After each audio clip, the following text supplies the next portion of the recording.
Hello, everybody. Welcome back to Devils United. Back again with another debate show. The monthly debate show this time is who is to blame for failure of football. I know there's probably going to be a million and one reasons why that is, but we've got two brilliant people on today. Got Brush and Rodz. Brush, how you doing? It's been a while. Yeah, it's been a while, mate. It's a pleasure to be here. Thank you for having me. You're welcome. And Rodz, how you doing as well? It's been a while for seeing you two. Yeah, it's been a while, but always a pleasure being on the show, mate. You know that. Always a pleasure being in the show. It's always a pleasure to have you both on. There's already a few people in the chat, so I'll say hello to people who's in there, and then we'll go to the questions a little bit later on as well, who's asked some questions. Good evening, Reva. Thanks for coming in. Hope that you are well.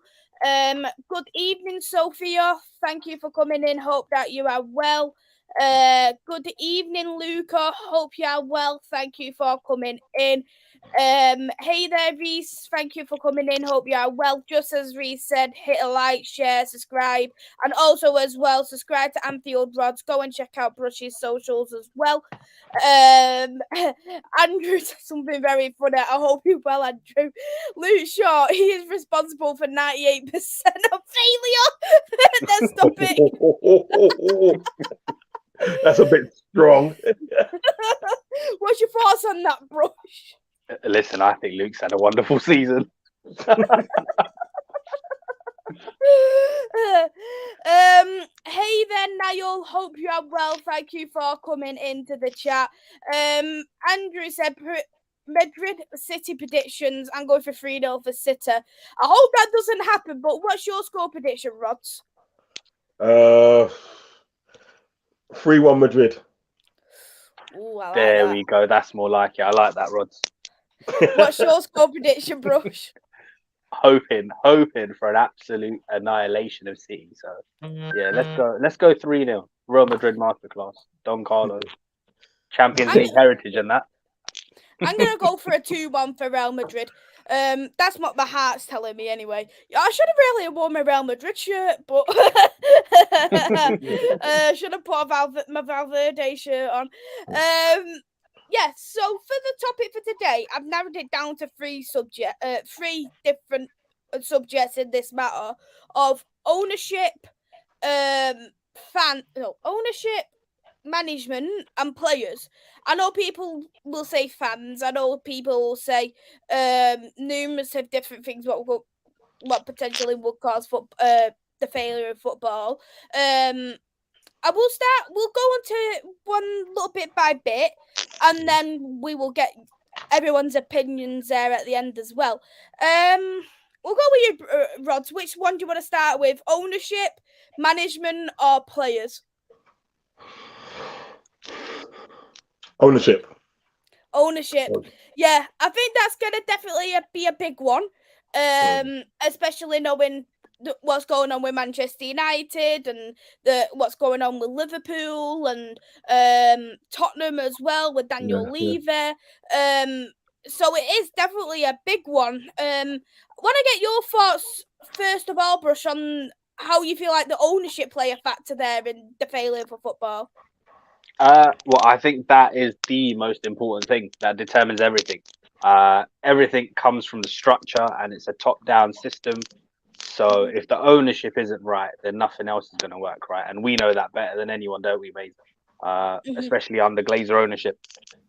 I mean, it's true what you're saying. It's true what you're saying. Because I think and Rod, you'll know as well, mate, because obviously, I just got reminded of the Hicks and Gillette. We're not. It doesn't go past us. It will hit. I think it's hitting us twice because you got like Hicks and Gillette. Yeah, you got them guys, and also you got FSG that they can probably say as not really doing the job that we feel they could be doing.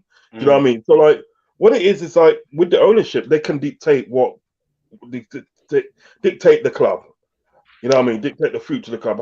Ultimately, they're the ones, aren't they, that set the parameters on what the ambitions are and the targets are for the club. Yeah, they set everything. It's down to them. If your club is going to be successful in the transfer market, it's the club. Do you know what I mean? if your club needs the training ground, it's the owners. You know what I mean? So everything kind of rebounds back to the owners. Now, if you haven't got like a sensible owner in charge, and the owner at the day that's gonna basically they think of the good of the club, do you know what I mean? Right? You're shagged, if you want a better word. Do you know what I mean? Because at the end of the day, right, it's those are the clubs at the end of the day that make those are the owners that make the decisions. Because look, with the Glazers now, they could have sold long time ago, and you could have had your Saudi people in. Do you know what I mean? And then you can start building and building and building. Do you know what I mean? For a club of Man United, I call clubs like Man United and Liverpool, I call them institutes. We are institutes. And that. Do you understand what I'm saying? Because you know what I mean. When it comes to football and history, there's no other team in the English league that's really got history like Liverpool and Man United. We just got it like that. Do you know what I mean? Yeah. And for an institute like Man United to not have a proper training ground, do you know what I mean? Questions need to be asked of the owner. What are you doing? Do you know what I mean? You understand what I'm saying? So like, there's things that's gone wrong with our club. And we have to ask the owner, what are you doing? So they dictate your path, the path of the club. Do you know what I mean? So if you haven't got an owner that can fix up, do you know what I mean? Yeah. It's curtains, really. Absolutely, I do agree with that. And hey there, Static, who's in the chat. Hope you are well. And hey there to our Lumber. Thank you for coming in. Hope that you are well. I definitely agree with what both of you are saying in terms of the ownership. And as I've always said, it is a bit like a pyramid system. It's kind of like, as Brush has explained before, when something isn't working, the whole thing doesn't work. And you look at, for instance, recently the good one, Mike Ashley, who didn't put no investment at all into Newcastle. And people always say that the wealth of the football club and the owners plays a massive factor into that. If you agree with that, Rodz. Yeah, it does. I mean, yeah, it does. I mean, certainly, if you got a wealthy owner, so you certainly got that leg up, sort of like, you know what I mean? Because obviously money's no object. You know what I mean? You say that, Rodz, but we've seen recently with what's happening with Chelsea and Todd Bowley that money isn't just the sole answer. No. And I was going to get onto that. Still, and thank you for reminding me, Brush. I think at the day, so when you've got like abundance amounts of money, you have to learn to spend it right. Like what Newcastle doing, because Newcastle at the day are spending money right. They're getting players in their club at the end of the day that can take them to the next level. And what they will do, they will build on that, and they'll keep on building on it. Do you understand what I'm saying? And it'll be interesting to see what they do if they do manage to clinch that Champions League spot. This summer could get very interesting. They could then decide to, sort of streamline their progress, if you like. But do you think at the end of the day that Newcastle, so that they're getting the Champions League, yeah? Do you think they need an abundance amount of players or just a few players? It depends entirely on what their goal is, because obviously for them, with the bottomless pits of money that they have, it really is, the world's their oyster, so to speak, isn't it? So it depends if they want to do it in stages and build slowly, bit by bit, or if they want to just, crank it up a notch. Yeah. It's definitely a good one to touch on, Newcastle, because I do think now they've got fantastic owners. I do think if you look at that current starting 11 they have got, apart from the odd couple, they're not good enough to compete in the Champions League. I mean, they've got a fantastic starting 11, don't get me wrong, and they gel really well. But when you're looking at that bench option, the bench is nowhere near good enough. Yeah, I agree with that. I would agree with that. I think, to me, they're probably about 3 or 4 players short of completing in the Champions League. Do you know what I mean? I'm talking about completing. Do you know what I mean? And then, obviously, judging how well they complete, do you know what I mean? And they get to qualify for Champions League again, do you know what I mean? They can say, like, right, we're going to add to that. But the moment now, if if there was to put it this way, if now they want to go in the Champions League with a squad they got now, they wouldn't stand a chance. They wouldn't stand a chance because I still think at the end about 3 or 4 players short of actually sort of like mounting an attack on the Champions League. Do you understand what I'm getting at? Do you know what I mean? Maybe and squad depth comes into play as well, doesn't it? And like Maisy touched on, obviously the first 11's quality, but then when you look to the bench, there's quite a drop off there. Yeah. And and when you're going into the Champions League, or even the Europa Cup, and then you can't have that drop off.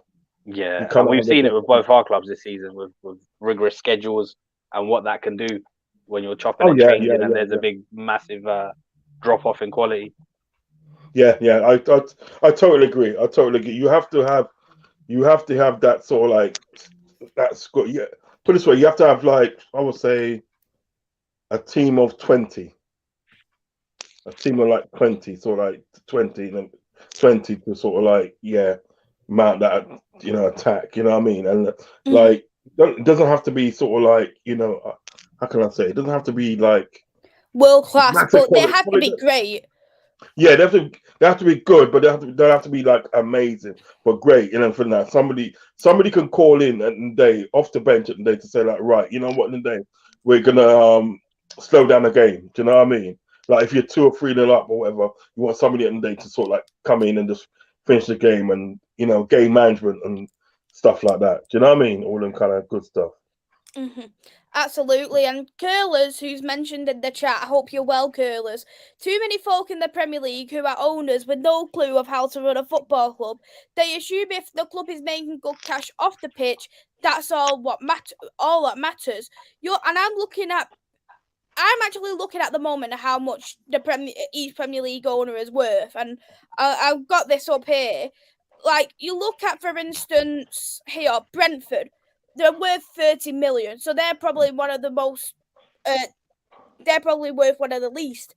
And you're looking at that Premier League table right now. They're a solid top 10 club. Yeah. I mean, they're doing amazing, aren't they?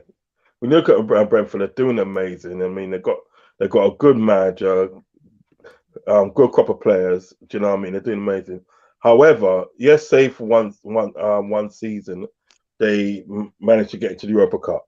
Yes, say that for argument's sake. Yeah, they will have to start spending on, more players. They will have to start spending money. Do you know what I mean? I mean, it's all right where they are, what they're doing now, because I think what they're trying to do now is get like Premiership stability. If you understand what I'm saying, Premiership stability, and they can do that. Do you know what I mean? They've got the players to do it.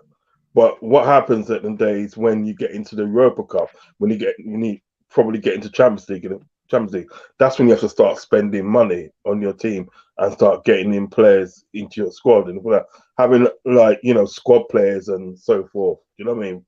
But yeah, it's the Premiership and days are always.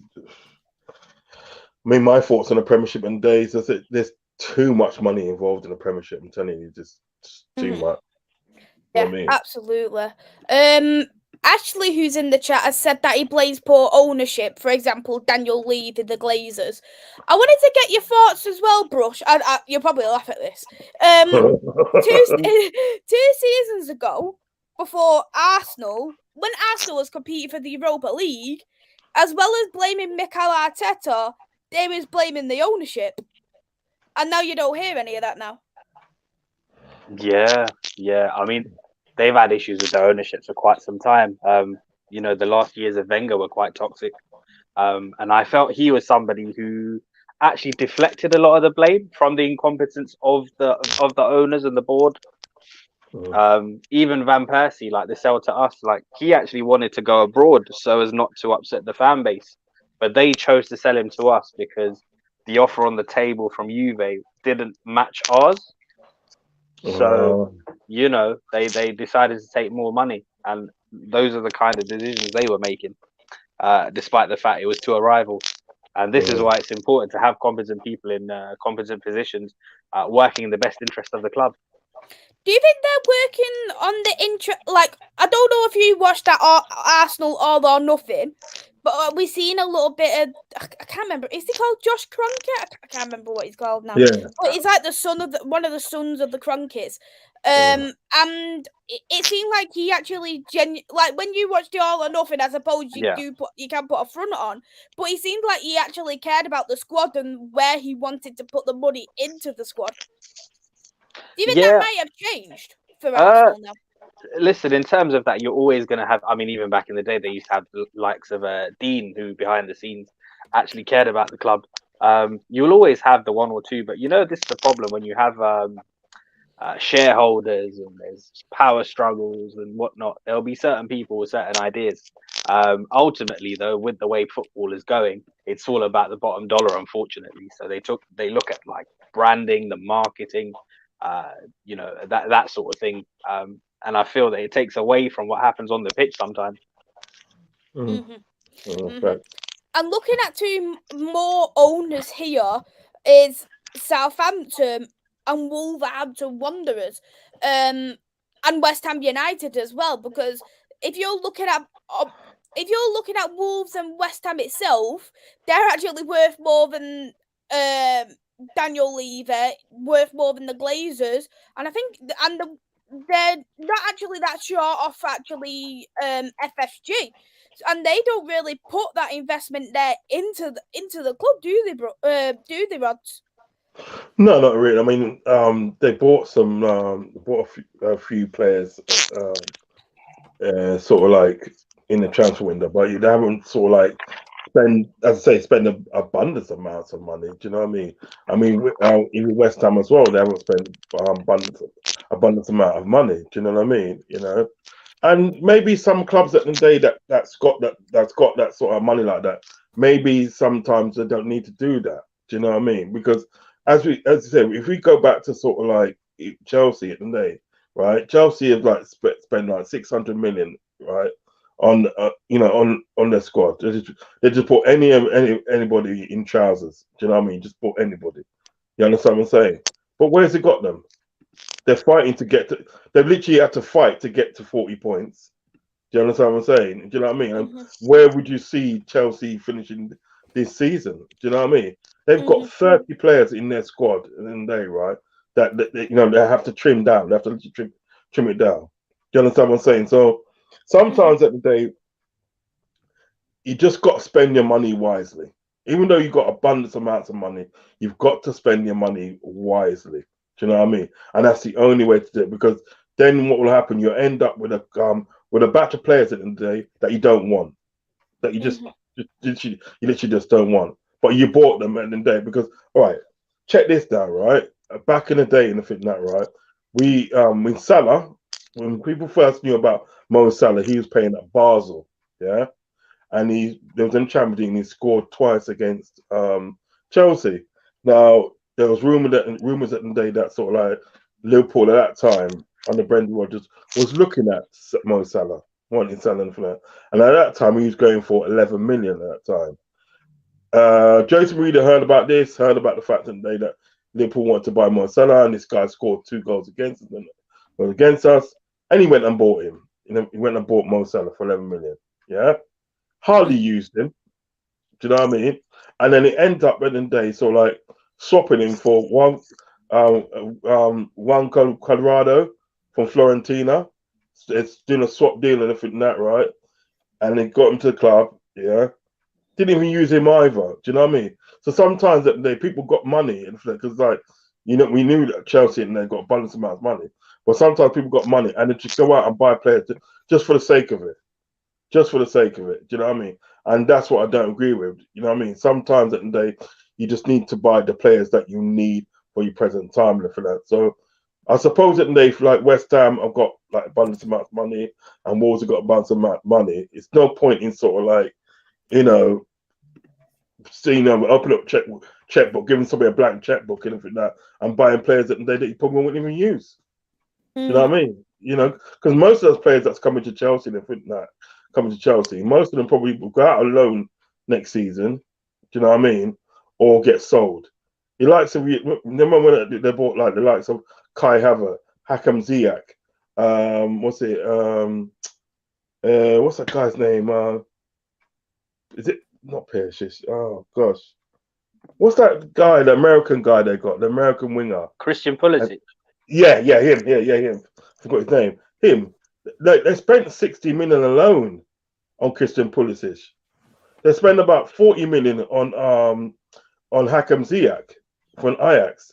They spent enough 90 million on Kai Havertz. 90 million on Kai Havertz. Do you know what I mean? That's over 200 million they spent, and they won't get anywhere near that money back. That's another thing you got to think about. There's right spending money, but can you make that money back? The one thing I will say for Roman Abramovich's reign, when Marina was in charge as director, they did a very good job of balancing the books. Even when they spent 90 odd million on Lukaku, the net spend of that deal worked out to be about 3.5 million because of who they managed to sell off. The likes of Mike Gurhey to Crystal Palace, who never made an appearance for Chelsea. So this is why their loan system is actually quite savvy business. Even the Salah deal that you mentioned, in retrospect, it was a bad decision to get rid of him and the likes of De Bruyne, but they actually made profits on those players. Yeah, they did. They did. The thing is with Roman Abramovich, his kind of success suited Chelsea and it worked for Chelsea. Which is, but the thing is with Roman Abramovich, he kind of did have a plan of who he wanted to bring in charge if he was going to sack somebody. Like you look at, for instance, Jose Mourinho. He built a fantastic team, and he knew. And then Conte's already a winner, so he's brought in another winner to go from an already a serial winner to bring that team forward. Yeah. I mean, you're right. But the only problem that he did have is that he went through too many sort of like managers, as it were. Do you know what I mean? Yes, I know. In a weird way, it worked for him, though, Rods. No, it did work for him. It did work because what these managers came in for like 2 years or whatever, and they won things. It did work for him. But the only problem is now, at the end of the day, managers are looking at the structure of Chelsea and thinking that do I really want to go there? Do you understand what I'm saying? And that's why, like now, in the day, they're paying the price for it now. I mean, it obviously always looks pretty at the end of the day when you're doing it and it works. But then now at the end of the day, when they can't actually get a manager, because at the end of the day, when Roman Abramovich was around in the heyday, do you think they would have gone for a Graham Potter? They wouldn't have really gone for a Graham Potter. Do you know what I mean? You understand what I'm saying? So it's now at the end of the day they're having to make do. Because look at this now. They've gone and they've got Graham Potter and that hasn't worked out. They've left Tuchel and which I think was a far better manager. Anyway, they've gone like Graham Potter and they can just say that they've downgraded a bit. Anyway, he's gone now, and now you've gone back to Lampard. Now I've gone back to a guy at the day that you sacked previously, right? You sacked previously in the club, and he got sacked for Everton, and you're bringing him in now. Do you know what I mean? It goes to show it, and they ain't really anybody about for them at the moment. And now at the day, guess who's coming in now? Pochettino. You know, but it did work at the time. And they was winning stuff and this and that. But they still wasn't as successful as the likes of Liverpool and Man United. They never get that success. But you know, they've got some trophies in the bag, I suppose. Mm-hmm. The thing is, though, with Chelsea, if they do get Pochettino, then they might as well kiss their trophies goodbye, let's just say. But talking about ownership, because we know that fans protest against the owners. We've seen it a lot in the Premier League. We've already touched on a couple of the teams that already had done that. We've seen in the Championship with Birmingham and Cardiff, but you haven't really seen the success. The success that we have seen was actually abroad, was actually AC Milan when they protested against their ownership. And I just wanted to get your thoughts on it as for both of you, starting with Brush, regarding the the protesting, what the fans, not necessarily protesting in a kind of way, but getting the voice out there do you think that plays a factor in what the ownership situation as well? I think it can defo add pressure to a situation, but ultimately these people, I mean, they're so rich and whatnot, I don't know ultimately how much impact it can have. Like, for example, even the Glazers, half of them are in Florida, aren't they? They're not really privy to the actual protest taking place, nor do they particularly care. With the AC Milan thing, though, I think, with Silvio Berlusconi, there was a lot of dodgy stuff going on as well, which kind of forced his hand in the change of ownership there. And with the Chinese owners after him, they had financial issues, basically, which is ultimately what forced them out. So in terms of protests, yes, it's fantastic to get people together and to unite. But in the long run, how much of an impact does it actually have? I don't know. I think I think it also plays a factor in the size of the club. I don't mean to disrespect AC Milan when I say this, but you look at the people who go to AC Milan. They're mostly Italian fans. There isn't many teams, fans from different countries who will literally travel to the San Siro week in, week out, or as a one-off opportunity to go and watch AC Milan. But you look at Liverpool, you look at Manchester United, there's even international fans of Tottenham and Arsenal. They will literally travel as a one-time experience. So they look at that, even the ownership, and think, well, if you're not going to sell your ticket, I can still have like someone from America or someone from India or someone from China, etc. With AC though, Maisy, I don't know about that, because obviously, they've got a very rich history. I think second all time European Cups behind Madrid. Mm-hmm. Yeah, they are. They do. And it is quite an iconic stadium, the San Siro. Yeah, and AC Milan was founded by some Englishmen. That's why you see the England flag on their crest. Same with Barca. Yeah. Founded by Englishmen, English fishermen. It was founded by. Do you know what I mean? So no, I get what you're saying, because if you even look at my group, Maisy, look at my group, right? The WhatsApp group. Yeah. You got fans in there from that support Tottenham from America. You got fans at the end of the day that support Arsenal from round Texas way. Do you know what I mean? Liverpool fans for that Texas way and California. Do you know what I mean? Then you got that guy Chopper. His family's from St. Lucia, and he's from St. Lucia, and he lives in America. So I do get what you're saying. I do get you saying that, there are fans at the end of the day from all around the world.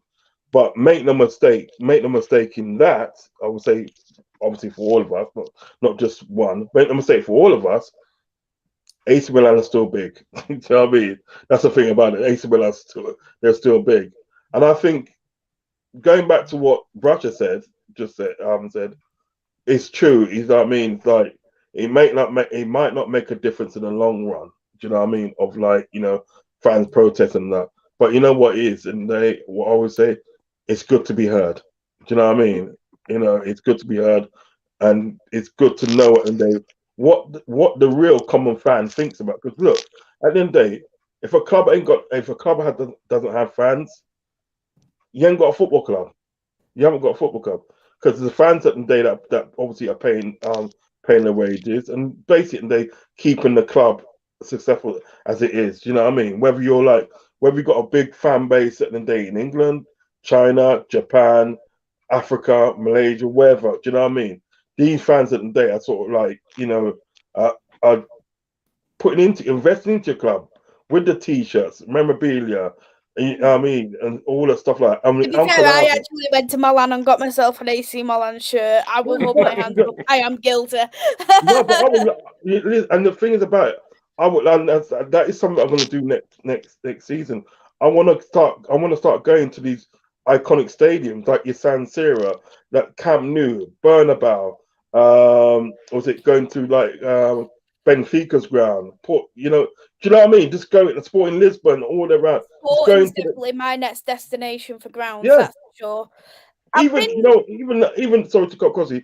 I would even love it and to go to Old Trafford because it's an iconic ground, and that's what I want to do. You want to see these iconic grounds before it's too late, before you get changed. You know what I mean? Yeah, a lot of people are saying what they want to do in terms of football, like football grounds they want to see, and Luke has named one Juventus and Roma. Like I'd want to see Roma's ground as well. Good success though of ownership protesting.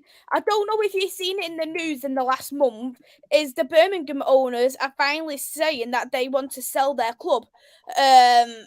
So I don't know how much you've heard about. Are you both aware of the current situation of Birmingham? No, I don't know about that, Maisy. Yes, not really.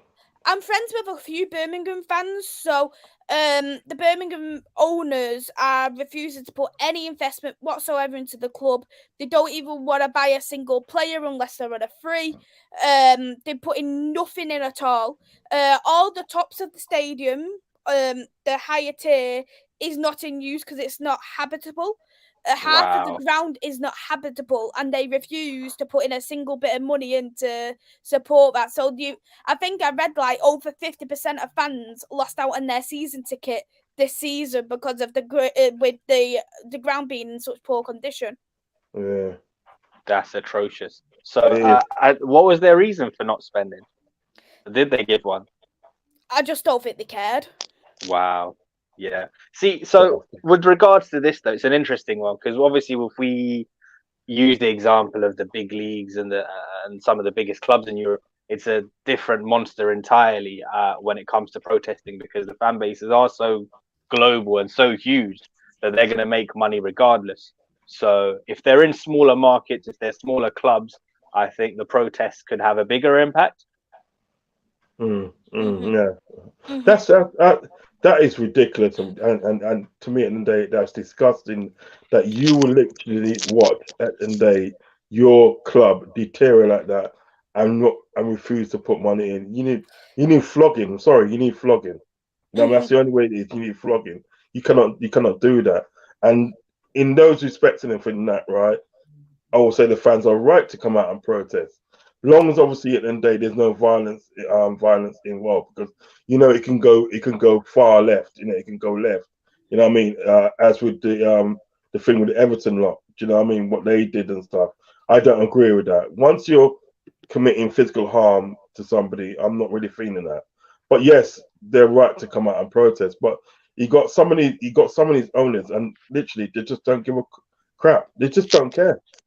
They just don't care. Mike Ashley was one of them.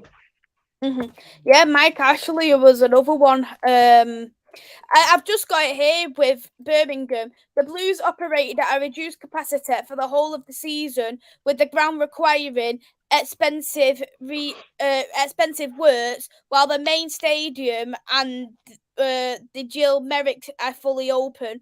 The lower tier of the Cop and Tilton have remained shut since the issue first arose in 2020.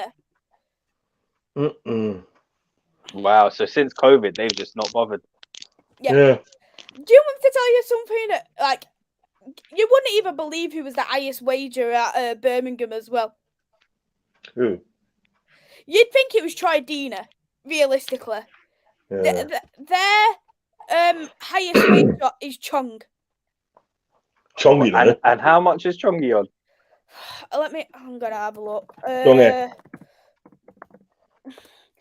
From what I remember, I think he was on by a country mile a lot. Wow. Well, Madrid just scored. Get in, lad. Vinicius Jr. just scored. What a strike. I'm happy with that, that's for sure. So, go on, Vinicius, mate. Go on, son. Their highest wages is Chong with 22k a week. Wow. Ooh, okay.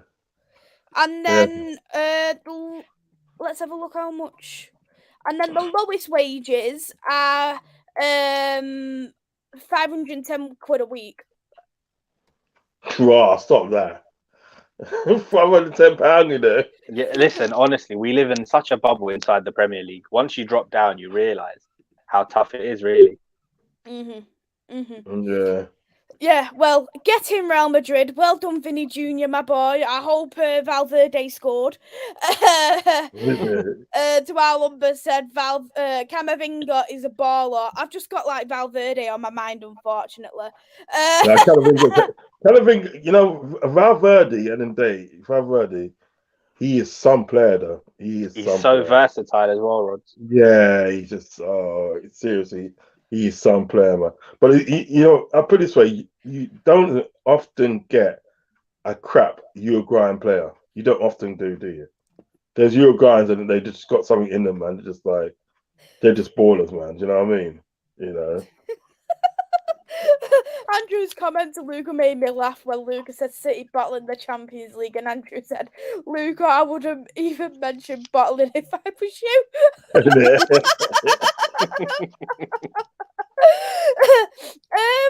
move on to the next topic. Brush, which one do you want to go on? Players or management? Let's go for management.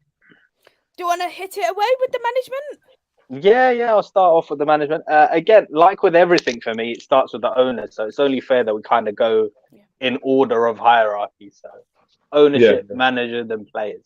So provided you've got the right owners and people who care, or in this day and age, I was going to say, you know, you are going to get investors and people who are sort of hands off. And that's fine too. You don't have to be hands on. But the key to that is you need to put people in position who know what they're doing. If you do that, that can work as well. Obviously, once it comes down from that, once that's sorted, the manager is the next most important thing. You know, you need to identify the profile of manager you want based on what kind of style of football you want to play, and what you want to build on. So that's, you know, the manager is fundamental to that. If you want to win things, but you don't mind if it's ugly, then, you know, you can put a Conte or Jose on your list. If you want good football that's attractive and good to watch, then, you know, that's a different profile of manager as well. So yeah, that's quite important. Then you got different aspects of it as well. Are they good man managers? Are they good coaches?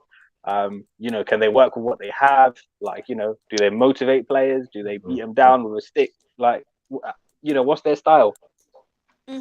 Absolutely. Yeah. And I think each player and each manager suits a certain club. So you look at, for instance, Sporting, well to be a back three team. They played the 3-4-3 or the 3-4-2-1. With the ownership, they have luckily invested into the team, and you know how much Sporting's made on their players over the years. Like, no question about that. By right, this should be probably one of the richest clubs in the Portuguese league. But the thing is I also think with Sporting, it's gone wrong this season, because you look at some of the tactics, what Ruben's doing, and you look at Ruben and think, you've done well there in Europa League, you've knocked out a giant like Arsenal, and you've beaten Tottenham in the Champions League. But then you're also looking at it. You want to play a goalkeeper who's so poor with his feet, whilst having a very slow centre back in front of him, which Rod will know very, very well, a Quartes. And then Quartes. Oh yeah. And it's got to the point now he wants to change his tactics completely to a 4-4-2.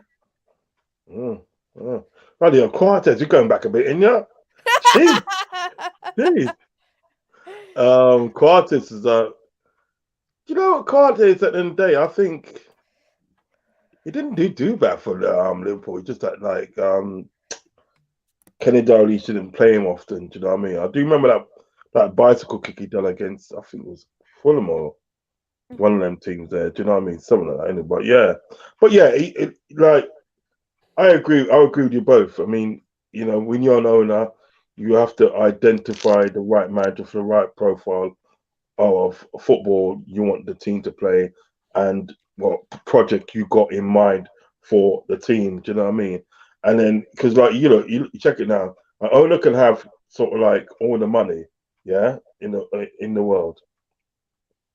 But if you haven't got a manager at the end of the day, right, that can sort of like do the job at the end of the day that he's supposed to do you know what I mean? If he's not up to that level, all that money don't count for anything. Do you know what I mean? So and it all depends on budget as well, doesn't it, Rob? Because when it comes to managers, like we talk about the rich ones, but you know, there's a lot of clubs that have to live within their means. So in that situation, it's also right that you bring in the right manager for that situation, who can maybe, you know, put a bit more emphasis on youth and find ways around having to spend. Yeah, because that's what I'm trying to say. I mean, it's true what you're saying. It's true what you're saying. Because you know, if you look at sort of like what Levy brought Pochettino in. Now Levy wasn't spending money, so what he did, he made use of what players he had there, and you know, he got these players at the day contending. He got these players fighting for sort of like the league and in FA Cups and so forth. All right, he didn't win anything, but he got them. He changed the mentality of the players at the day to make them into fighters. That's why I think at the day, right? They should have kept Pochettino. I reckon eventually he might have won something, but you know it is. It's just like these owners that they are very impatient. Do you understand what I'm saying? But he has to be the right manager that can have work with a bunch of egos, because you can have a bloody owner like, you know, Chelsea in the day that just throws money at it. Then what you got in the day, you've got a bunch of players in your squad and everything that all of them have got egos. You got to have that manager in the day that's going to be able to actually sort of like say, right, you know what I mean, cut all this ego out and deal with that. Like Mikel Arteta came in and he saw that sort of like Aubameyang was a problem. He's like, right, on your bike. You're literally on your bike in the front. You have to have that manager that's going to make deal with the mentalities, and B, at the end of the day, right, not show any loyalties and make hard decisions. Do you know what I mean? Make hard decisions, because at the end of the day, what a lot of people don't understand there, right, is when it goes wrong with a team, the owners don't get blamed. It's the manager that gets blamed. Do you know what I mean? You know, because they say, well, look, you know, you're putting out this team and you're doing this and doing that. It's a manager that goes first. Before anybody else, the manager will go first. So you have to get the right manager in. You know what I mean? Definitely. Mm-hmm. Absolutely. And I think the thing is with, I think I do feel sorry for the managers in some kind of respect, where you look at, oh, it was the wrong appointment and they've got wrong players in there who doesn't want to play for them. That falls into the players category. But then you look at the managers where they bring out certain styles of play, like you look at, oh, this team's played as a back three in the past and now you want to play as a 4-4-2, or oh, you look at this manager here, like you look at, for instance, Frank Lampard. Now he's dropped quite a good players, and then he's playing Conor Gallagher there as a winger. It's some kind of tactics. What you think? Wow. You know what it is, though? I think you know what it is with Frank Lampard.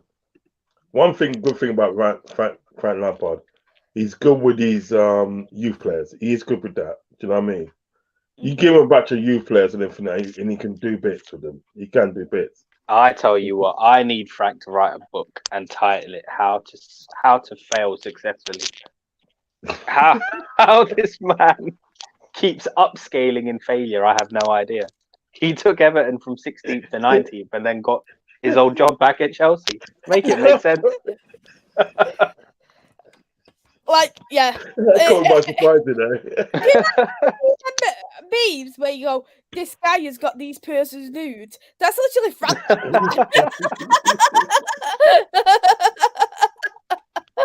Oh mate, stop it. But you know, it's literally that's what I see about Frank Lampard. Once he's got like you know, youth players and stuff, he does do well, because like some of his youth players that he had that left the club and have gone on and done some big things, like Tammy Abraham, he's doing well at Roma. Tomori's doing well at AC. AC Milan, he's doing well at AC Milan. Do you know what I mean? And you know, he's had some players that's gone off and done sort of like good things. You know what I mean? But like, I don't think he would ever get to that. Excuse me, that elite level. I don't think he'll ever get to elite level. And I mean, I heard the other day he hasn't even finished his coaching badges yet. Apparently, that's what I heard the other day. Somebody said the other day, right, that he hasn't finished his coaching badges yet. Who's that? Lampard. Apparently, surely he has to have done by now. I'm sure there's some sort of time limit on. I don't know, because the thing is about, you got to remember when Steven Gerrard got that was the under 23s manager for Liverpool, yeah, and he got fast tracked to Rangers to go to Rangers. So when they're talking about fast track, that means that you haven't actually finished your license that you've, you know what I mean, that you're supposed to. But what we're going to do, we're going to put you in this job and for that, and you can do it as you go along. Do you know what I mean? Do you understand what I'm saying? Yeah, that's what I mean, though. I think you probably would have completed it by now, surely. Well, I could understand if he hadn't completed it when he was at Derby, but it's been some years now. Yeah, well, I hope so, but that's what I heard the other day, that he hadn't completed his that might be why then. That's probably why everybody wants him. It's because it'd be cheap. Liam's in the chat. Hope you are well, Liam. He said, unfortunately, money and bonus rewards have played a massive factor in the sackings, but that's definitely a good one. Whether that's losing money by getting relegated or not getting top 4, each position in the league is now, I understand him completely. I think he's spot on there too. Chris is in the chat. Hope you well, Chris. Frank Lampard, Ole Gunnar Solskjaer and Wreck-It Ralph, love child. Stop.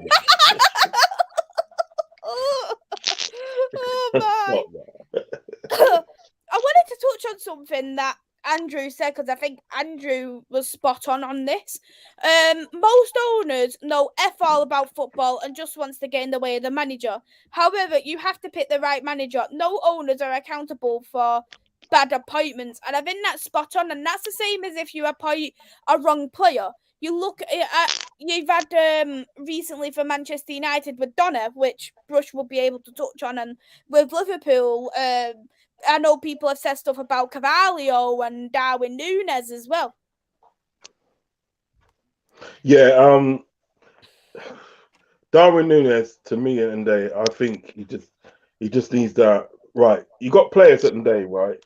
You got players at the day. Some players can hit the ground running. As I said it in another stream. Some players can hit the ground running and go and give you a perfect season. Some players that they need a whole season to bed in and for that, and then the following season you see what they're all about. Do you know what I mean? I think Darwin Núñez at the end of the day is one of those players. Do you know what I mean?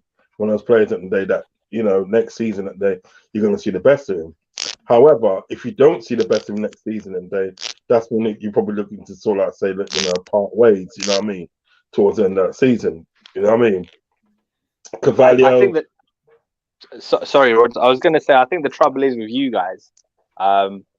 FSG saw a template in your first sort of push to success with Klopp, and they kind of want him to recreate that again. But I don't think it's possible to do that again consistently. Do you know what I mean? Because the league's changed since, you know, the Manes and Salahs came in. Yeah, you're right. It's always hard. I mean, to be honest, that's what I like. What sort of like what Sir Alex Ferguson just do with Man United. That's what he's like, because what he was constantly changing either his team or he was changing his staff. Do you know what I mean? Because remember everything. Yeah, the backroom staff changed on a consistent basis. Yeah, the football evolved as well with the times. So, you know, from the 99 team that was a 4-4-2 to the 2008, which was a fluid 4-4-3, like, you know, there was a lot of changes. Yeah, and that's the only way that you can change with the game, if you're constantly changing things with the team and your staff. And there's always going to be ups and downs. Like, it wasn't a smooth transition from one to the other, you know. There was a couple of years in between where it was difficult and big decisions were made. We had big egos, big players that left the club. Yeah, it was, but you see what it was. It probably comes down to the owner as well. The owners had faith in him. They knew at the end of the day that he was going to be able to sort of like turn it around. You know what I mean? And for me, I just think it's probably a case of being a victim of your own success in some degree. Because when I look at the initial recruitment of Klopp in those first couple of years, it was players that weren't world stars. You guys picked up players who then Klopp managed to take to another level. Yes, I agree. And I do agree. Like the only bona fide star is probably Thiago, I'd say, who came in and you were like, oh yeah, we know about him. He's class. Yeah. No, I totally agree. I can't disagree with that because even when you look at someone like Mane in the day, right? He wanted Mane in the day from sort of like from when Mane was in RB Leipzig, Salzburg. Yeah, he wanted him from them times there, and then obviously he went to Southampton, and he's bored out Southampton. And he came to Liverpool. And what to your obviously to your point, Mane before he come to Liverpool, he hadn't won anything. So your point, it is true. Like Klopp like to get these players at the day that he can sort of like cultivate. And then you got to a point where we started to see like, listen, you got to the Europa League final, lost, got to the Champions League final, and lost. But then each season there was progress. And you could see clearly the one or two things that were missing after that 2017 final, everyone. And their mum could see that you guys needed a new goalkeeper, probably a centre half. And then obviously the sale of Coutinho helped offset some of that as well. And you went and splurged on two elite players for those positions. And then they arrived with Fabinho as well. Really elevated you guys. So I think that's what it was, because obviously Mane was getting old. He achieved everything there was to achieve at the club, and you need to refresh things, don't you? So I think you guys decided to go a different direction this season with Núñez, but it's very difficult to rejuvenate on a budget. On a budget as well. Yeah, you know what it is, and I'm not being funny in the day, right? There was a little tear that come up my eye when Mane left you there. There was a little tear come up my eye. I just literally loved that player. You know what I mean? He gave 100%, 110% for the team. Do you know what I mean? And he was not only a good person on the pitch, he was a good person off the pitch. We used to give half his wages to his country. He still does, I think. He does a lot. He's built schools and he's done all sorts of stuff off the field. Schools, hospitals, roads, the lot. Do you know what I mean? This guy has done that. You know what I mean? He's such an amazing person.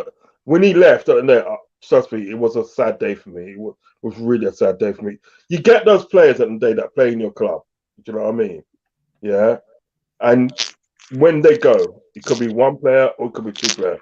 When they go in and think that, right, I don't know, it just doesn't seem the same. You know what I mean? Although you might be winning stuff, it just doesn't seem the same because you've lost the character out of the team, out of the club. Do you know what I mean? It's just, I don't know, hard to explain really, but he was just such a phenomenal guy when he did decide to leave. Because I understood why he left. I literally understood why he left, and I didn't really blame him. But when he actually left, I was proper sad about it. Really sad. Matata said, hey there, Matata, hope you're well. Success and failure of a club depends entirely on its owners. If Saudis had bought Southampton, Newcastle would be in relegation right now. I think based off how Newcastle have infuriated a lot of fans, I'm not too sure how many people will be happy at that, if you want me to be honest. There was a couple of good questions I wanted to touch on before we did go on to players. And Reese asked, here's a question, what makes a manager the right man? And I'm going to say something, and I just want to see what you think on that. You can look at a manager and say he is the right man. Like every time we've had a manager, we think he is the right man. Like you've looked at Mourinho, we're thinking that of Ten Hag now, and Liverpool thinks that about Klopp, and you looked at Arsenal now think that about Arteta. And realistically, until you see success and you see long-term success there at Manchester United, at any club, continued success, you're not going to know how a manager is going to be. You don't know, is he going to gel with these players? Is he good? Is these players good enough for his standards, or is these players are these players wanted to play for him? And I just think realistically, you cannot tell if a manager is the right man until you actually see him manage the club. What's your thoughts on that, Brush? Absolutely agree with what you just said, mate. There are no certainties. There's an element of risk with all appointments. You try your best to do your due diligence and try and bring in the right man. And, the pros need to outweigh the cons, obviously. But it's a results-based industry and there's different fits and it doesn't always gel. And even good managers end up getting sacked. I mean, this season in the Premier League, I think it's unprecedented this year, isn't it? More than half the managers that started in a job at the start of the season are no longer there. Yeah. No, I totally agree, Mason and Brush. He's like you just can't know. You just can't know. You have to just take that risk. See what this. I'll give you an example, right? Carlo Ancelotti, one of my favorite managers. You wouldn't think that he would have got sacked, but he's been sacked from places. Yeah, he got sacked for Chelsea, didn't he? Spent 2 years there, did a domestic double, FA Cup and League, and they saw fit to sack him. Yeah. I mean, that's what I say. I mean, to be honest, today you're both right. You're never gonna know at the end of the day, what sort of like a manager's, which is the right manager until you give him a go and it's the idea. But even then, as we just said a minute ago, is that look, Carlo Ancelotti came into Chelsea and he came off a back of a good reputation of what he'd done at AC Milan and so forth. 2 years he's at the club. He literally won a double, and they refused to back him, and he was gone. Exactly. Yeah, you look at, for instance, as well, Thomas Tuchel. Based off the success he's recently had at Chelsea, did he deserve to get the sack? Probably all their wins they had was probably under Thomas Tuchel this season, let's be real. And you're looking at, like, for instance, Scott Parker got sacked. Probably, that was the right choice. And a manager who even Bournemouth fans didn't think he'd do well, has actually been fantastic. Yeah. It's sometimes you just don't know what you got.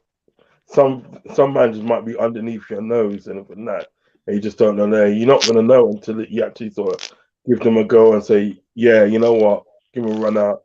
Do you know what I mean? And I do also think it's important as well is for the clubs to stick with their manager. You know what I mean? Longer than they do. I mean, obviously, at the day, if it's abysmal, then you obviously you have to get rid of the manager. But sometimes, right, I've heard of managers that they come into the club 3 or 4 games and they're sacked. You know what I mean? Was it Colatore? Colatore went to manage Wigan. He lasted about 3 games or something like that. No, lasted 3 months. Lasted 3 months at the day at Wigan. You can't tell if a manager can be good or not in 3 months. I'm sorry, you can't tell. I'm sorry. 6 months, maybe 10 months, but not 3 months. Come on now. I'd say that you have to give them an actual calendar year worth of a season, a calendar year to prove if a manager is good enough on at least. If you start to see them signs of improvements, in terms of managers, I don't think that you are going to get the instant success that you are wanting, especially if there has been stuff what's gone on beforehand. But if you went and signed someone a year ago, and there's still no signs of improvement after a year, after having somewhat of investment into your team, then I think not that you want the manager sacked, but then you would start to raise questions. Yeah. Of course, you would do, but sometimes I just think some of these owners, as it were, they're too quick to put press that button. You know what I mean? Too quick. You know what I mean? It's like, when the moment they don't see things not going right, they say, right, he's got to go. Do you know what I mean?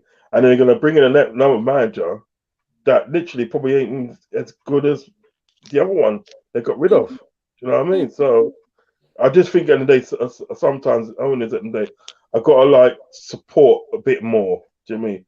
Support their managers a bit more, because after all, they did go out and get this manager for a reason. They thought, and they can take him to another level. Exactly. Ravi has asked a good question, which probably runs nightmares for me and Brush, but happiness for Rods. Question: is it detrimental having a club legend being the manager? Oh, Ole Gunnar Solskjaer. Oh, yeah, it's just bringing bad memories there, isn't it? I mean, I guess Rod can answer this as well, because you've seen Kenny Dalglish obviously at the helm. Yeah. I've seen Kenny Dalglish as well as a mad. But I think at the day depends on who it is. Do you know what I mean? Because you can't have the club legends at the day for the club that can actually win you things. So look, right, Kenny Dalglish in his second tenure, you know what I mean, probably didn't do as well as we want him to do because I think the game had moved on. But he still managed to get us a League Cup. Do you know what I mean? Yeah. But when he was like a player manager before, do you know what I mean? He won a double. You could argue one who done extremely well for Liverpool would be Bob Paisley. Yeah, Bob Paisley, and him and I'm sure was Matt Busby in the team when. No, I think he left by that time. So Matt Busby was actually in the Liverpool team, but I think there was a couple of years before Shankly come in. But Bob Paisley used to actually play for Liverpool. Yes, he did play for Liverpool. But I just think right. Kenny Dalglish at the day won league and an FA Cup. He done a double. You know what I mean? Nearly done a treble, but he done a double. Yeah. But then when he went to management full time, he won the title with Blackburn. Yeah. Yeah.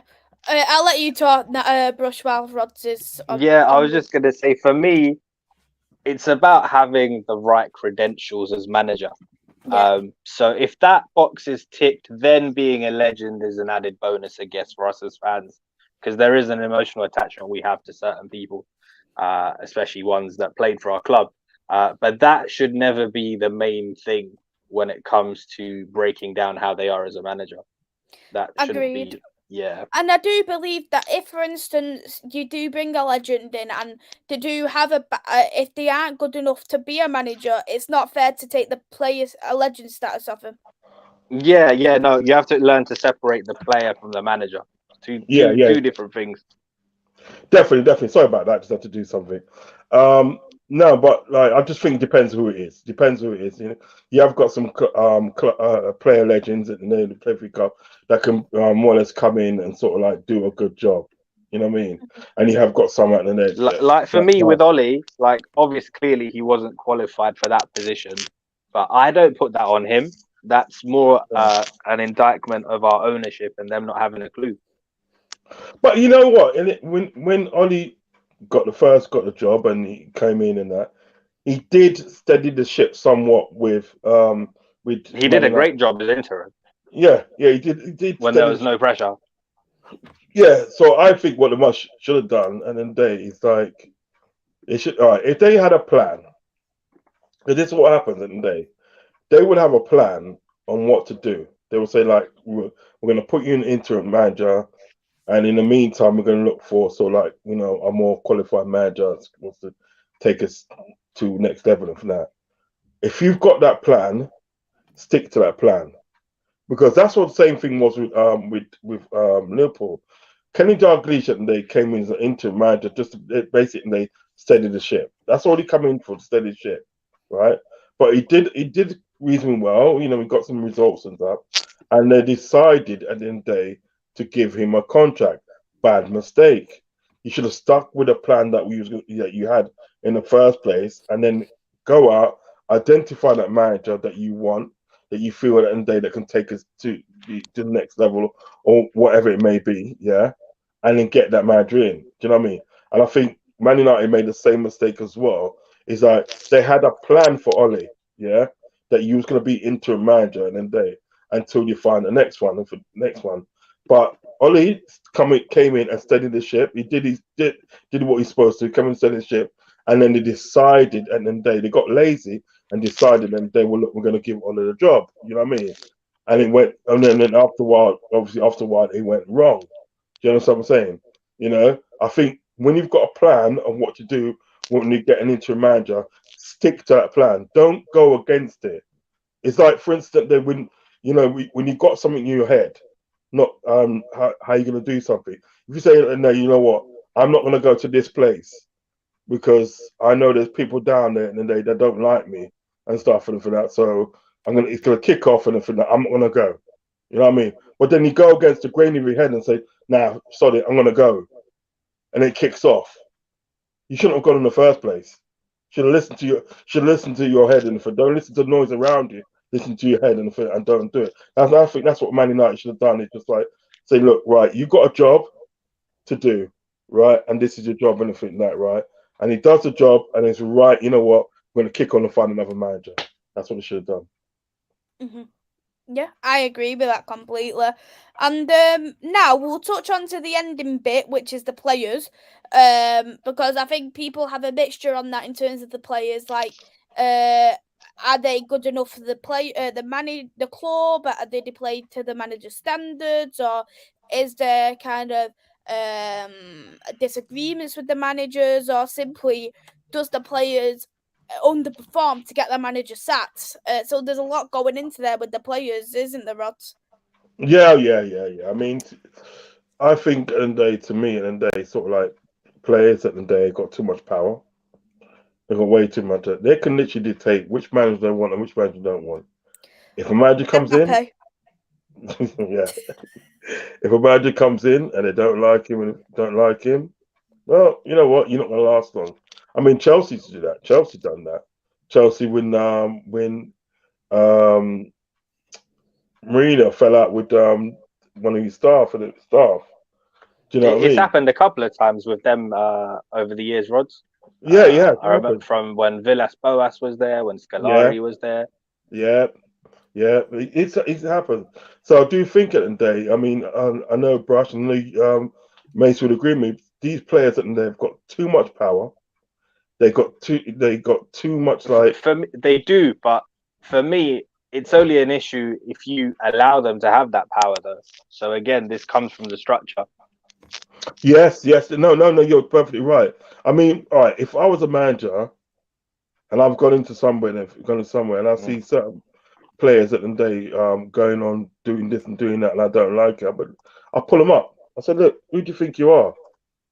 Do you know what I mean? Who do you think you are? I'm no gaffer. Do you ever see that thing? Oh gosh, it was a thing on TV one time, and it had that guy from Leighton Orient. Yeah, it was a manager, and basically the players and they weren't doing what he was saying, and this and that, and it was just basically they take the piss out of him, and like he was in there, and he had the team talk, and I think it was like after the game, he talked to the team, and he stuck it right on. He stuck it right on him. He goes, "Listen, every day, I'm the big bollocks round here, not you lot." And it's really when he done it, he instructed. So he put fair inside him. He said, "Look, at the end of the day, don't mess about with me. I'm the manager. I'm the boss. You're the player. Play football. Them sort of ones." And I think that's what it should be. At the end of the day, it's like you have to. If you go in as a manager, you have to stamp some authority in there and show them that you will not be messed about. I'm the man. I'm the manager. You're the footballer. You know what I mean? We pay your wages. You don't pay our wages. We pay your wages. You know what I mean? So if you're not going to do what's required of you, maybe at the end of the day you should find another club. You know what I mean? But and again, though, Rodz, that all comes down from the structure, doesn't it? Yeah, but what you saying for that when you get these jobs and everything that right, you tell at the end of the day, sort of like the hierarchy, and then day, this is what you're gonna expect.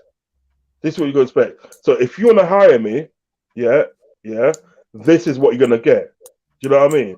So if they do hire you at the end of the day, right, and you stick it on the players and everything that right, yeah, well you can say to them, well, look, at the end of the day, listen, I told you this is what I was all about. Do you know what I mean? Yeah, the trouble is though, I mean, the one thing is, you know, if there is a player mutiny, it's easier to get rid of one person than it is several players.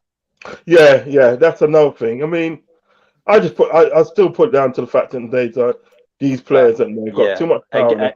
Again, for me, it comes down to structure. Like, I'll give you an example, right? At Bayern Munich, they are pretty well organised. Not in recent times. Absolute shambles after dismissing Nagelsmann. But in years gone by, in terms of their wage structure and everything, I quite admire how they're run. When David Alaba's contract was running down and he was demanding 350 to 400 grand a week, they told him to kick rocks. Exactly. They didn't give in, and they've always operated that way. They have a certain structure. They don't overpay unnecessarily. And for the most part, they do savvy business so that once in a while they can splurge.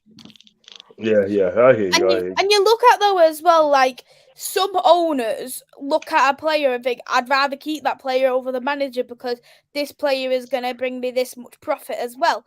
And that just gives that authority there onto the players. And I don't know if you remember the interview Luke Shaw done Brushes. He said that there hasn't been much authority at Manchester United for a while. Yeah, that's another thing. As I said, as Brush said in the film, I think authority comes from obviously it comes from the top. But you have to sort of like when you get the manager, when you get the manager's job, you have to literally let them know what you're all about, and that means the owners. So there's no sort of like confusion and stuff. You let them know what you're all about. This is how I work. I work like this and everything that. Do you know what I mean? And if you're gonna hire me, this is what you're gonna get. So I'd rather tell you this now than sort of like down the line and think that we have a misunderstanding. This is how I work, and this is the only way at the end of the day, right? You're gonna get the best out of your players at the end of the day. Because at the end of the day, right, a manager at the end of the day with the players, you're not their friends. You're not their friends. You're their boss. Simple as that. You are their boss. I mean, so it's either they're gonna do what you say, or literally just do one.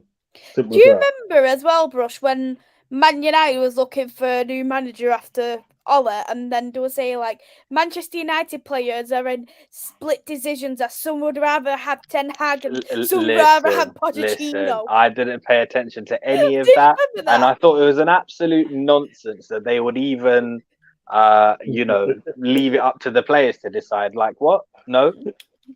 What's this decision got to do with you? It's like you've got your kids and everything that, right? You got your kid and you take them to sort of like shopping for school uniform, and they're telling you what school uniform they want. No. One thing though, like I know, like we've already touched on the owners with the players, and something that I always do blame about the players is the actual performance on the day of the pitch. I do agree with that there is tactics, but it's potentially wrong. Sometimes, I like look at that Tottenham game where they got battered by Newcastle. That was completely wrong tactics. But you look at also some players from other clubs where it gets to the point it gets very toxic. They don't want to play for the badge, and you look at that and you think, if you don't agree with your managers and you don't agree with the ownership or you don't agree with the board, you have got 30 to 70,000 people there coming to see you, coming to see your performance. Who and pay your wages? You can do is turn up. Yeah. Who pay your wages? So you owe it to them to turn up and keep professionalism. Yeah, I mean, sometimes you can. Isn't there? As Maisy said, it's true. You can have disagreement. You can have a disagreement with this person, that person, this and that, right? But don't bring that onto the pitch. Yeah, there's a way in which to go about it. Listen, if you're that unhappy, go speak to them behind the scenes. You don't need to make that public. Yeah, it's fact. It's facts. I always say, bringing it on the pitch at the day is the wrong thing to do, because as you said, Mace, you got about 50 or 60,000 or 70,000 people coming to watch you. You got like some little kid at the day that probably doesn't get to watch a live game all the time, but he's coming to see his favorite player. Do you know what I mean? Yeah, the one I like, the one he's got his picture up in his bedroom and stuff. And I'll tell you what, Rods, on the subject of that, I saw something really lovely the other day. As horrible as our performance was against West Ham, and it was. Are you mentioning Declan Rice, aren't you? Yeah. Listen, I mean, he ran rings around us on the field. But off the field, he was a really, really nice moment when he went and met a young fan who was in tears, and he gave him his shirt and gave him a hug and had a little chat with him. And it's so nice to see. Loved him. Yeah, and it's so nice to see because we don't see that enough in this day and age. Recently, was it West Ham fan? Yeah, West Ham fan. Yeah. Okay. Yeah, in recent times, we've seen them like even when they're signing shirts and stuff, the earbuds are in. They don't acknowledge the actual fan. They don't make eye contact. It's all quite robotic. So to see that, it was really nice. You got this thing on YouTube and it says like touching moments in football, something like that. You know what I mean? And it's got like there's a kid that runs. It's like it was Brazil was playing, and I think Neymar, and a kid run on the pitch, and I think that, right? Yeah, Brazil was playing somewhere in Africa or something like that, and a kid run on the pitch, and I think that, right?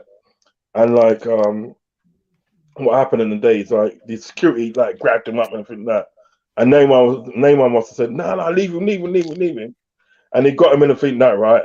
And he got the kid in to take put it this way, he took a picture with the kid with all the Brazilian team, had the kid in front, and like I think Neymar was holding him, and he had all the Brazilian players around, and they took a picture and I think that.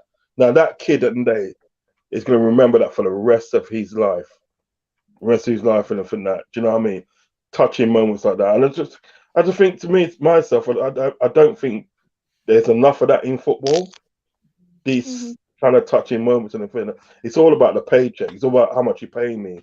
You know what I mean? One good example though is that Leeds when they was in the hotel and they wouldn't even look at the fans. Not one of them acknowledged any of the fans that were standing there. Who was that? Man United? One. No, it was Leeds. They literally had. There was walking out the hotel. There was loads of. There was about, I'd say, about 30 fans there. One of the kids probably being about 5 or 6, full Leeds kit on. He was trying to shout the players who went right past them. They did. Their phone was literally like that to the face. Yeah, not a single. Like it doesn't take nothing for a quick wave, a smile, nothing. Just mad. It's literally nothing. Sometimes I've seen players at the day like go up and shake kids' hands and talk to kids, and they'll say to them, "All right, now I've got to go now. Do you know what I mean? That's fair enough because you actually taken that time to speak to them and say, look, I've got to go now. Do you know what I mean? But I don't like all that because the thing is about what they got to realize it's people like that, the kids, fathers, mothers, brothers, sisters that pay their wages. Do you know what I mean? They paid their wages. It happened one time under Fergie where the players walked into the coach and there was a whole bunch of people stood outside. He sent the players back out. Yeah, quite right too. Too right. Send them out. You know what I mean? Like Bill Shankly used to say, right? These group of players there are honoured to play for you. We play for you. Do you know what I mean? And there's not enough of that philosophy in the modern day football now. Do you know what I mean? I think that philosophy is just gone. You know what I mean? And I think Reece touched on it in one of the comments. These kids are all millionaires now at such a young age. They've lost all touch of reality. Yeah, facts. Absolutely. Before they've achieved anything, they've just, they get so much cash and attention and whatnot. It's quite difficult to navigate. Yeah. You're not wrong. Hey there, Doug. Thanks for coming in. Hope you are well, and congratulations as well on the news on the gender of your baby. Really, really lovely. What we'll do, we'll go on 3 questions. One question each from each person, so it's fair. And then we'll wrap it up, and then we'll give Brush and Rod's opinion on who they think is the blame for failure. We'll go on to Niles first. Do you think Graham Potter's sacking was to do with the Chelsea owner Todd Boehly? I'll go with you on that first, Rods. Yes. I think he realised it, and he made a mistake. I don't know if he made a mistake. You know what I mean? I think because of like Tuchel, and they wanted him to sort of like Tuchel come out with saying what he said. He thought he could make an example of Tuchel gets Graham Potter in, but he didn't. He must have known it in there that wasn't the right appointment. So yeah, you know what I mean. That was all down to Todd Bowley. You know what I mean. You don't give a guy so much bloody players like that, and you know what I mean. You know, yes, down to Todd Bowley. I do believe it was. Yeah. Mm-hmm. What about you, Brush? I think it was always doomed to fail, Mays. Just because, you know, whoever his advisors are, they led him astray as well. If you're bringing in a manager like Graham Potter, you need to know what he's about. He's a project manager, obviously. The work he's done at Brighton, it was brilliant. But you could tell from the recruitment as well that the manager and Todd weren't on the same page. Yeah, like he wasn't being given players to fit his style or system. He was just being thrown names and going, all right, you know, make use of this. And I don't think Graham quite knew what to do with it. And because he's never been in a position like that before as well, at such a big club, I don't think he could really argue or say no. I think he struggled with the egos as well, in my opinion, because there was egos there of the Aubameyang and Mason Mount was getting dropped, and you was hearing the shouts of Reece James, and so I think even that itself is very hard, and I don't get how people would want him as an England manager, knowing that he's never dealt with a single ego. Yeah. But I agree with the Graham Potter being sacked by Todd Bowley. I don't know if you've seen it, but like I was watching this Chelsea YouTube channel and they said, "Oh, Graham Potter signed a 5-year deal. Doesn't matter he got sacked though, because it only took Man United till last year to pay David Moyes' contract." I was literally thinking, what has Manchester United got to do with your sacking? Seriously, that's what happens. That's what happens when you got a club at the end of the day that winning things is new to them. That's what happens. We'll do Reese's question. Is why do you think out of the name 3 owners, manager, and players either get too much criticism by some fans, accountability isn't getting taken? Harry Maguire, in brackets, for example. We'll start with you, Brush, on that. Let's see. I had to read that again, sorry. It's okay. It's a bit of a long one.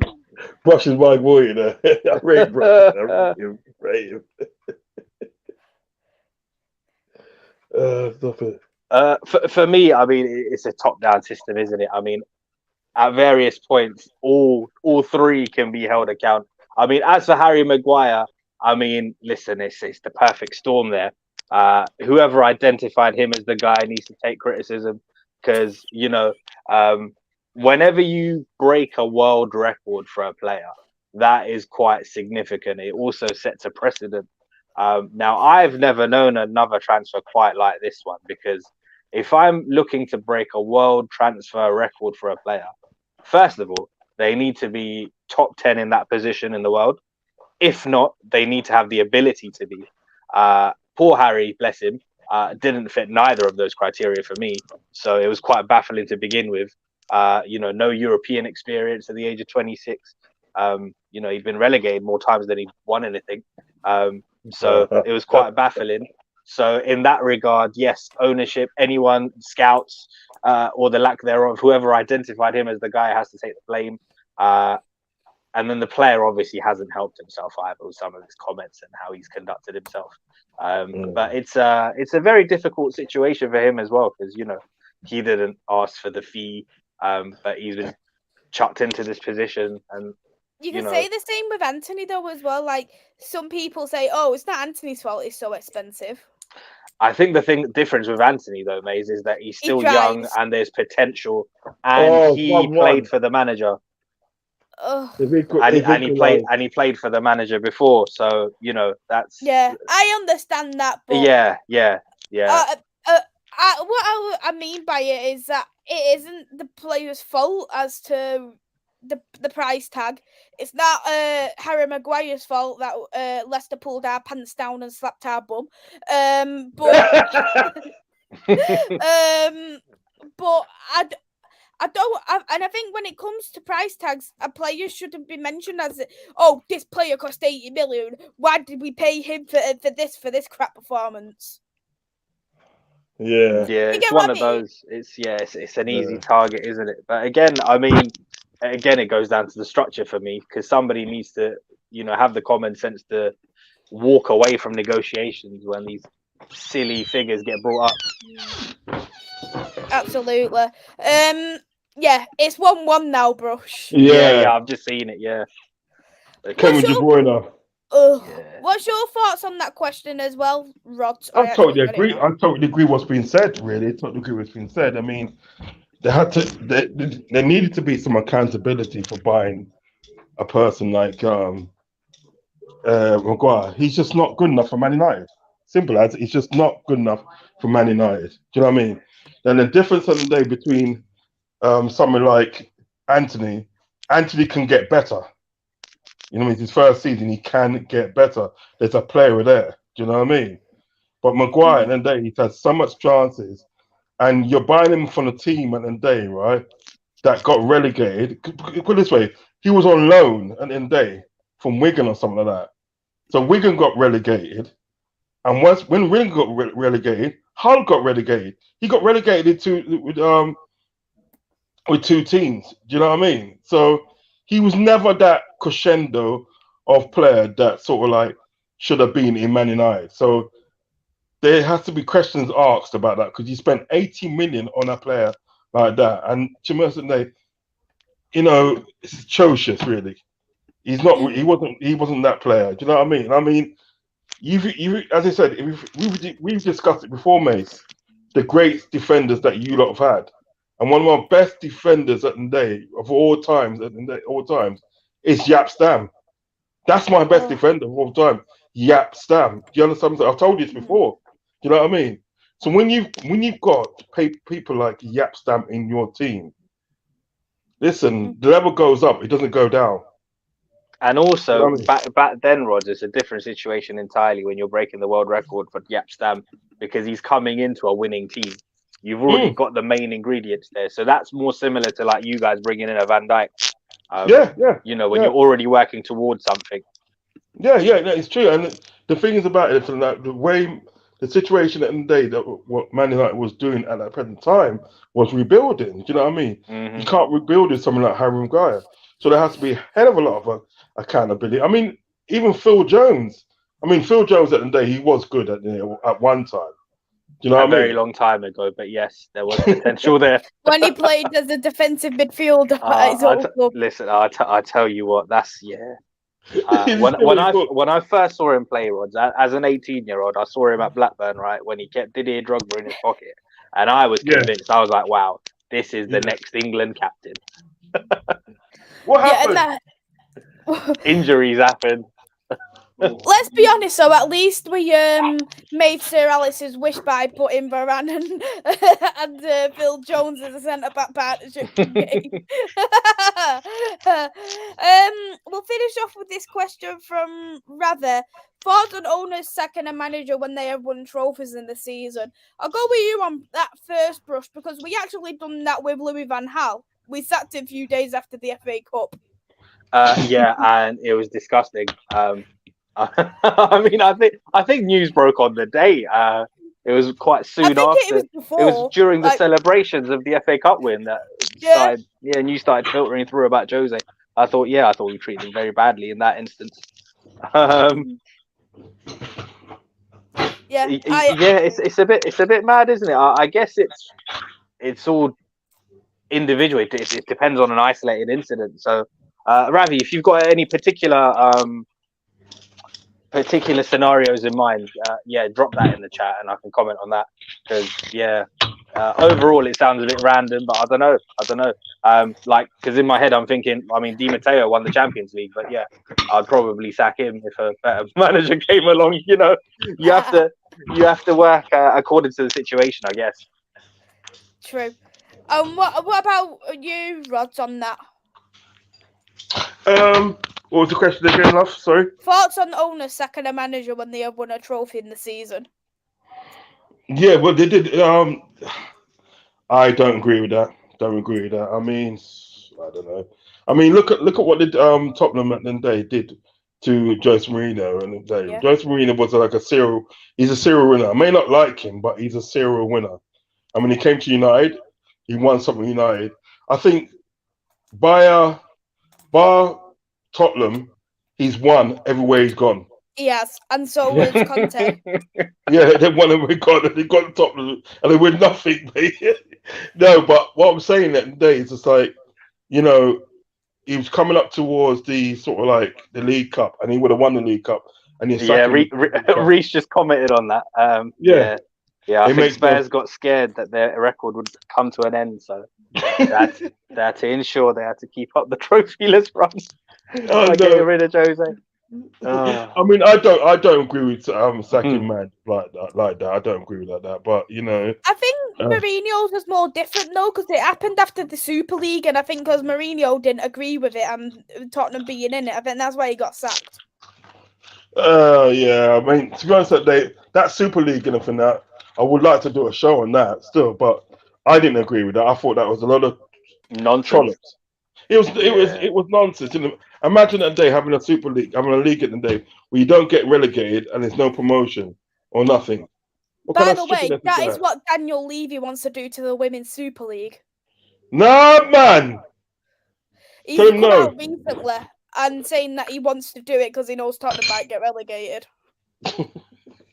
Or how about you just start investing, Daniel? It's tight, man. It's so tight. It's unbelievable, man. I thought our owners were bad. He's tight, man. Seriously, he's so tight. And the thing is, at the day, he can make that team at the day into a really good team. You understand what I'm saying? If you only just bloody invest. Do you know what I mean?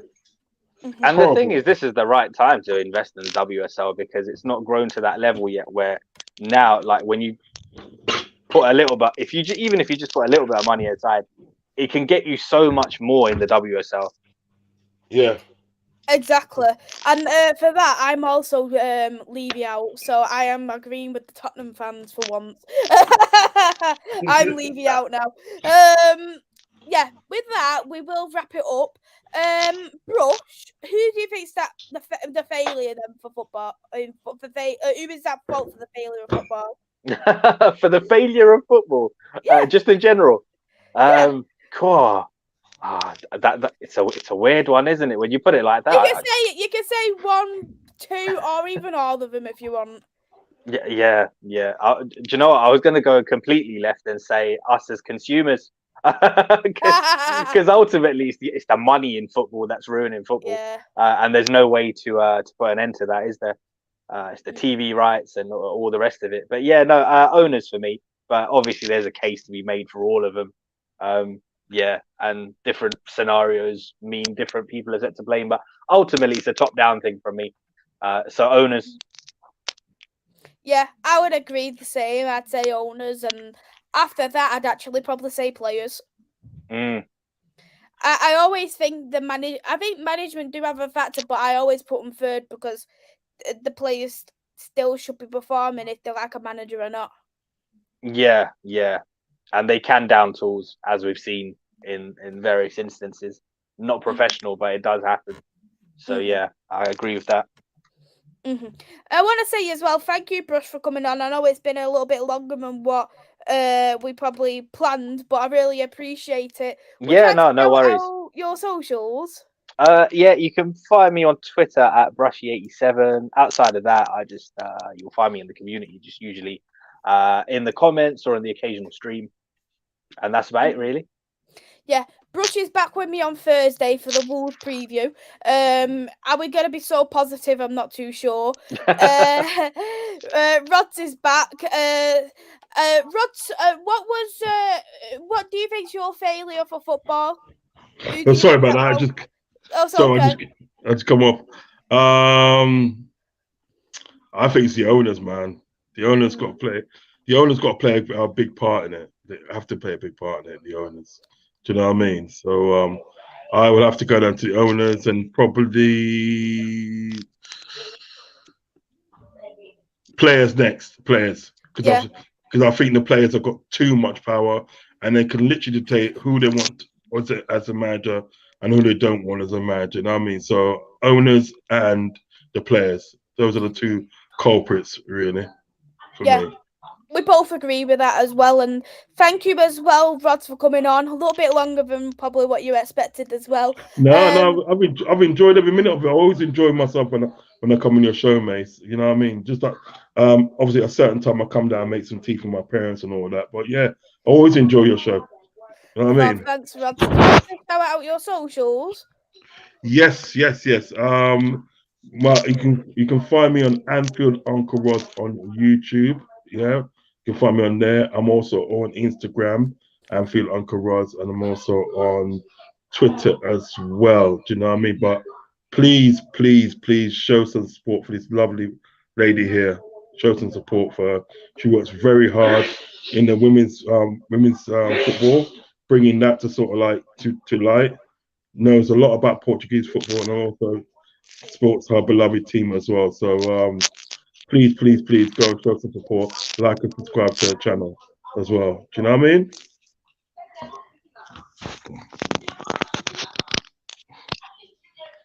You frozen, G.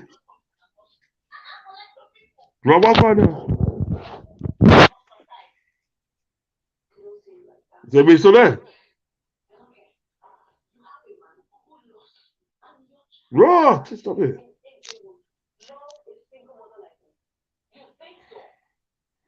I think we might be having some technical difficulties. Can you hear me, Rod?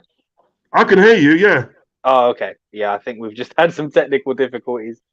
I think it's Maisy, isn't it? It's Maisy. Yeah. She's dropped out. I think she'll probably come back in order to close off the stream. But Brush, what you on Twitter, Brush? Yeah, I'm on Twitter. What is it? What is it on Twitter? I go and follow you. Do you know what? I think Maisy tweeted out the link for this stream, so it should all be on there, mate. So yeah, just give me a follow on there, and I'll follow back. Yeah, definitely, man. It was really good talk to you, mate. Do you know what I mean? Yeah, it was good convo. Good convo. Yeah. It's good to talk to sort of like a Man United fan that talks sense. You know what I mean? Because I always seriously, I always surround myself at the day with fans that talk sense. I don't like this rivalry talking and everything that. You know what I mean? Because sometimes it can get a bit personal. Do you understand what I'm getting at? You know what I mean? But so I work with Sophie a lot. You know what I mean? As I said, work with her, and so it was really great to talk to me. Hi, love. My Wi-Fi went off. It's all right. It's all right, mate. It's all right. I thought we were going to have to do a 10-minute Real Madrid watch along till you got back. That was plan B.